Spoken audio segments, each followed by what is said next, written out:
This one is for somebody specific. Normally I like to lead these with I don't know who this is for, even though they're for somebody. You know? That person always knows who they are. But the thing is, it can apply to more than one person. And maybe this does too. But Spirit is telling me to lead with, you know exactly who you are. And you know this is for you.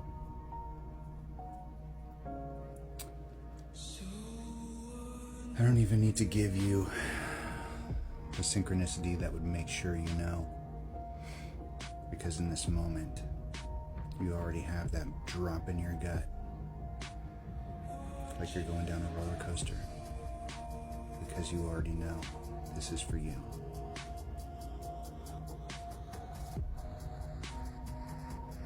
It's been 2 years.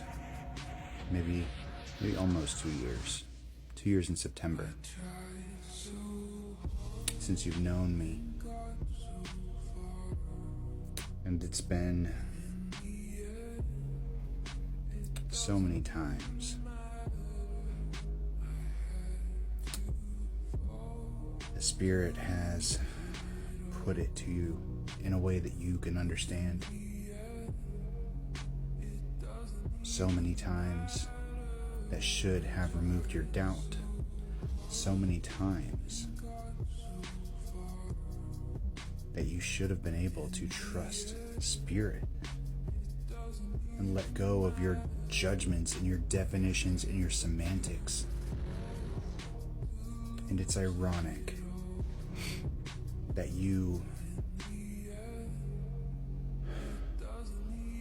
do have sight.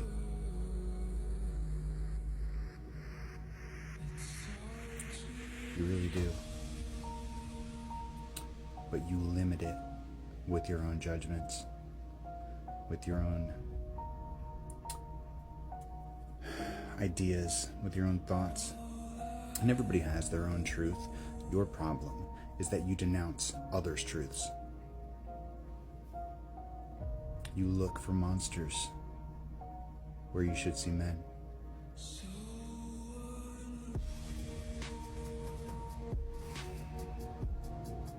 And it's almost giving a little bit of paranoia. I did not even look at my cards.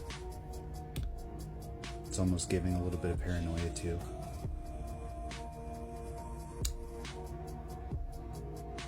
You haven't really been able to drop that guard, I'm hearing, since you were a little girl. And you try. You have vulnerable moments, dear. But it's almost like you think. You think about it again and again, and then you decide to double down on your judgment.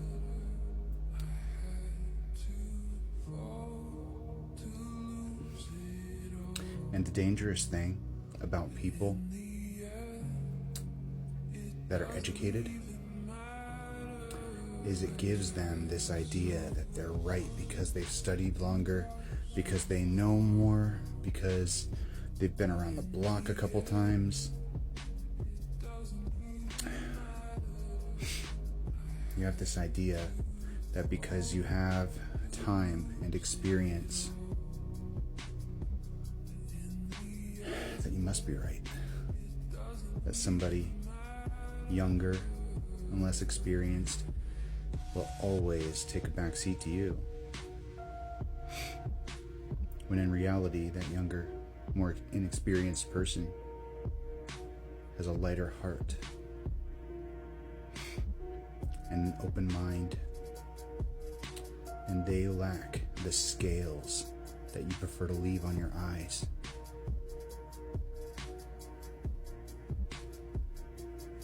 Because in your mind, accepting me, accepting twin flames, accepting the truth put before you over and over and over again would mean releasing those scales that you've grown so comfortable with.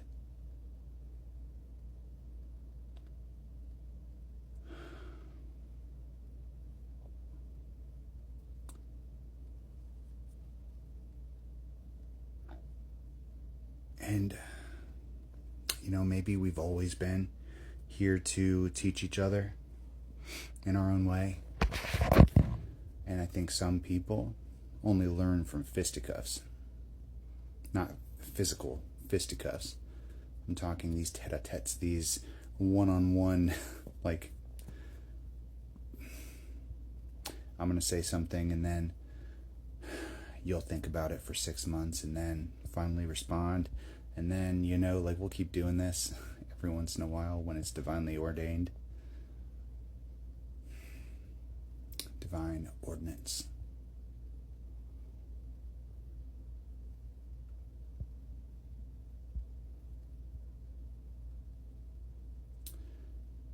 You are one of many people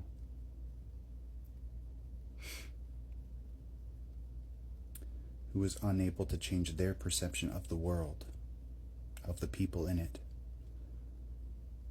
of the way that the grand tapestry appears, the fact that it can appear multiple ways with multiple truths at the same time. Because in the quantum, there isn't one or the other. There is both simultaneously.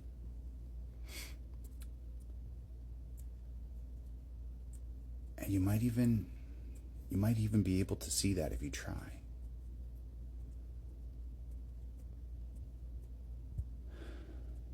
But being stuck in your ways, you can't possibly do the work that's meant for you.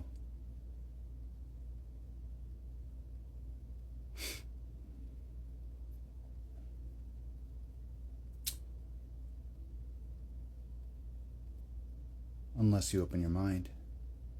Unless you hear what Spirit's trying to tell you. That vision and that hearing that you take so much pride in. Pride.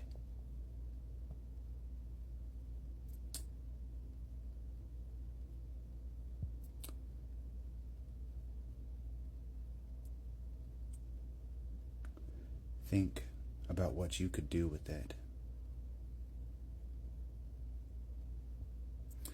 Think about it. What you'd be capable of if you stopped trying to diminish others and started using your gifts to help elevate people instead of trying to tear down monsters, perceived monsters. Because you don't believe in redemption, do you? That's the part that you can't let go of. Those fiery coals in the center of your chest that never really stop hurting you. You were wounded young, and you haven't released it yet.